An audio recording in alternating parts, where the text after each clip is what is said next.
Welcome friends to my YouTube channel Mysterious Words.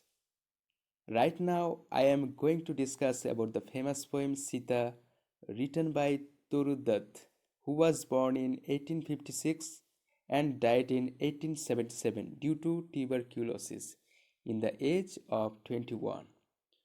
So friends, before going to discuss the poem, we have to have a general introduction on this young poet Toru Dutt. So without delaying, let's begin it. So friends, it is Toru Dutt, born in Calcutta in at 4th March 1856 and died in Calcutta 30th August 1877. Father Babu Gobind Chandra Dutt, mother Khetramani Dutt.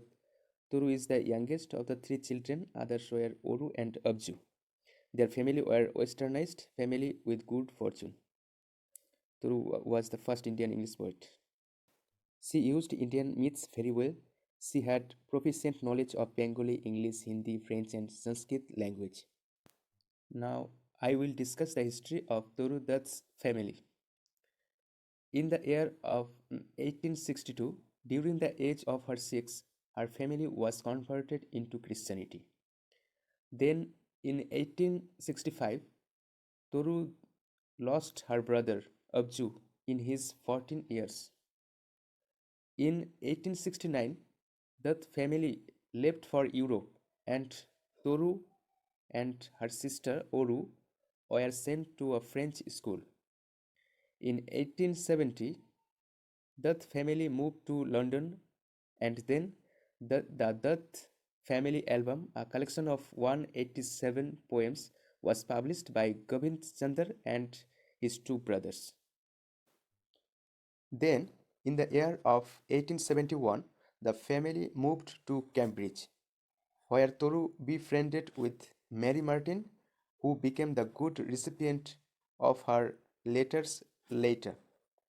In 1873, they returned to homeland, and Oru died in 1874.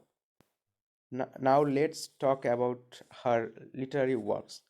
Friends, we have already known that she had not the chance to live a long life, but within her short period of life, she has shown her literary artistic creativity. And among her notable works, we can mention A Ship Glint in French Fields, which was published in 1875. Secondly, Ancient Ballads and Legends of Hindustan in 1882. Thirdly, Le Journal des Maîtres Moiselle d'Arvers, which was unfinished and was published in 1879. Then came the Indian novel in English, Bianca, in 1878 posthumously, and later we can mention few poems name such like Sita, the lotus, the Kesuarina tree. So now friends, I am going to explain the poem, but before that we should have some key points to remember because this will work in our in understanding the poem. Here are the key points. The poem is an act of narration and the poet herself is the narrator. There are three children in the poem, Obju, Oru, and the poet Toru herself. And the act of their listening the stories makes the main theme of the poem. Their mother telling the story of Sita, which makes the scene alive.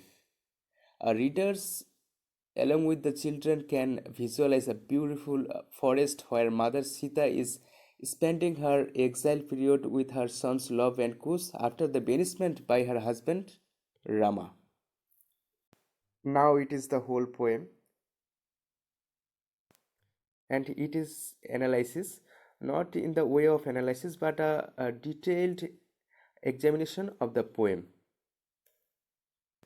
So, friends, there are two phases of the same poem, and the first one is the original poem, and the second one is the explanation made by me.